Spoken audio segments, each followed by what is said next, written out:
Years ago, Eddie Brock was a reporter whose career was ruined, and he contemplated ending his own life.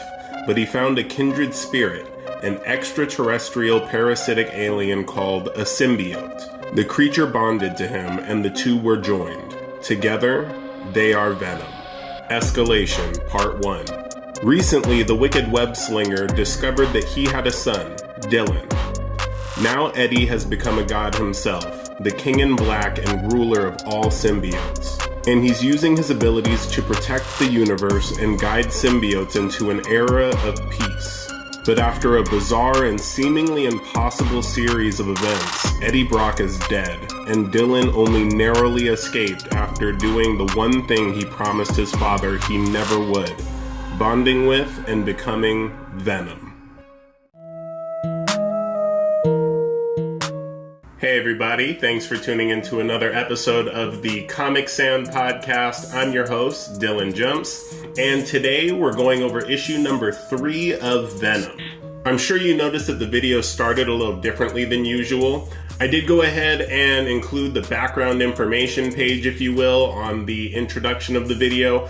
Let me know what you think in the comments as far as if that's helpful with keeping the story so far straight in your head. This way, if you happen to miss out on one of the previous episodes, you can always listen to the intro and see what's been going on with the story so far. And without any further ado, let's go ahead and get into issue 3. So the issue opens with a bird's eye view of the headquarters of the Life Foundation. Thinking back on last issue, we were introduced to Mr. Carlton Drake. He is the head of the Life Foundation and enemy of symbiotes, to keep it simple. Carlton Drake is seen talking to Mr. Carson. Mr. Carson is a brand new character, so there's not much to go into as far as his backstory, because at this point you know just as much as I do. Carlton Drake is explaining to Mr. Carson that just as they thought they were getting a good understanding of what the symbiotes were, the Earth was invaded by the god of the symbiotes, and now they know that they know way less about the symbiotes than they thought they did. I also think it's important to note that while they don't explicitly mention it in the dialogue, Carlton Drake is seen grabbing a folder that has Dylan Brock's name on the label. What we can gather from this exchange between Mr. Carson and Carlton Drake is that Carlton Drake is recruiting Mr. Carson to capture Venom so that they can perform experiments on him. In the next scene, we can see Venom suspending himself in the air by some support columns in somewhat of a cocoon-like state. This is something we haven't really seen from Venom in the past as far as the cocoon form he's taken, and I gotta say it's honestly a little bit disturbing to see him that way. Just as we've seen Dylan coping with the death of his father Eddie, we're now seeing the Venom symbiote struggle with it as well, and also asking questions about what he's become, which in combination with the new cocoon-like form he's taken, it almost makes me wonder if he is going through a metamorphosis. And if that is the case, I'm just gonna throw out a prediction here, but that big red scary symbiote monster Bedlam that we saw in the first issue of Venom makes me wonder if maybe Venom is going to turn into Bedlam. Now, that could be totally wrong, but this whole metamorphosis and what's happening to me kind of talk makes me think that Venom has some big changes on the horizon, and I mean, having a new host and all that, you never know what might happen. Now we see Dylan along with Sleeper having a conversation with Archer Lyle. Archer Lyle is that lady we were introduced to in the last issue that is apparently an old friend of Eddie Brock's, or a friend, I'm not sure. Archer explains to Dylan that she hadn't heard from Eddie in quite some time, but then not too long ago, she received a message from him saying that in 6 days he was going to die. This raises some questions in Dylan's head about Eddie knowing that he was going to die and what's the purpose of all of this. Archer shows Dylan her conspiracy board, if you will, all tying back to the Absent Throne. If you'll remember, that's the organization that's tied to that Meridius character from issue 1 that we still don't really have a lot of answers about, and so looks like Archer is getting to the bottom of this organization and what's going on with them.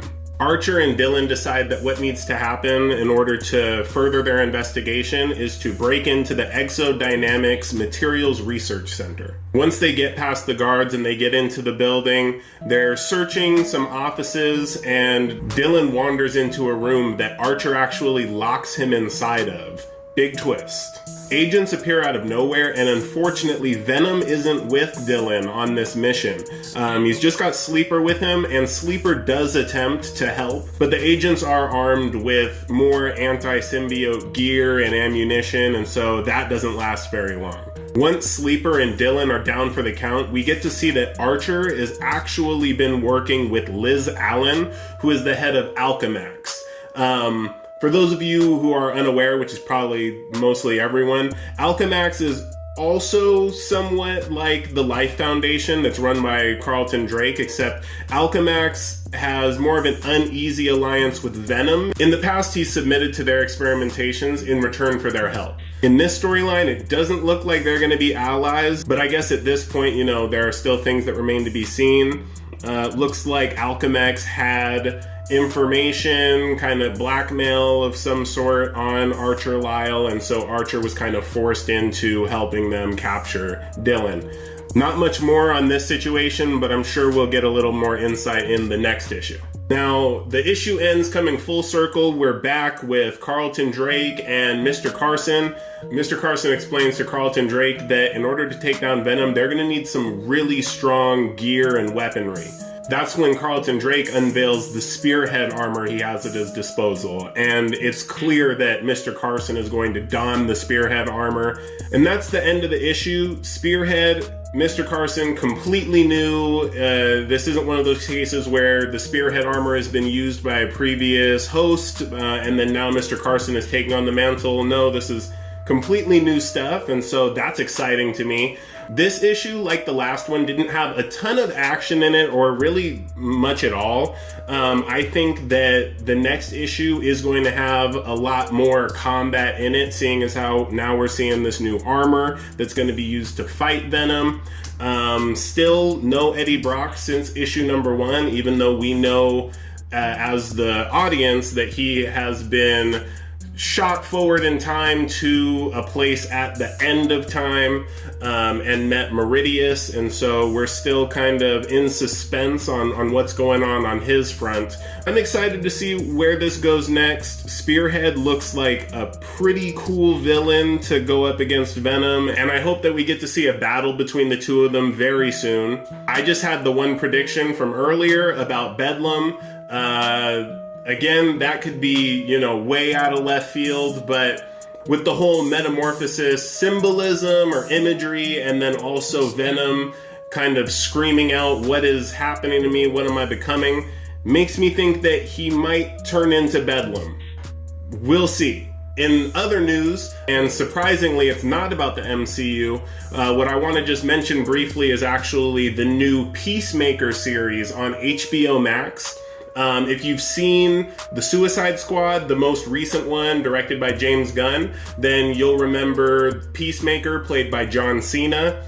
If you haven't watched The Suicide Squad, it's free on HBO Max right now, so I 100% suggest you watch it. It's not for little ones, it's rated R for good reason, but it is really great. If you're unfamiliar, James Gunn, he's also the director of Guardians of the Galaxy for the MCU, and so he brings that same energy and ensemble to the Suicide Squad, but then with as much, profanity, gore, whatever you can think of, and it just gets insane. I'll just say that much. But Peacemaker now has his own solo series that follows his story after the Suicide Squad, and so it had a 3-episode premiere. 3 episodes are out so far, and it is really good. I'm not sure how long the season is going to be, but if you have HBO Max, I recommend checking out first the Suicide Squad if you haven't already, and then watching Peacemaker. It's got some gore, it's got comedy, it's got action. It's great, is all I've got to say. And so we'll see how that series continues to unfold. Let me know what you thought of this series. I'm gonna say, like I said, both these last two issues, not very action-packed, but I think that they really are setting up some great story arcs that have to do with hopefully the return of Eddie, with Bedlam, who I've been excited to see, if you can't tell. And so that's all I've got today. As always, thanks for watching, and keep on keeping on.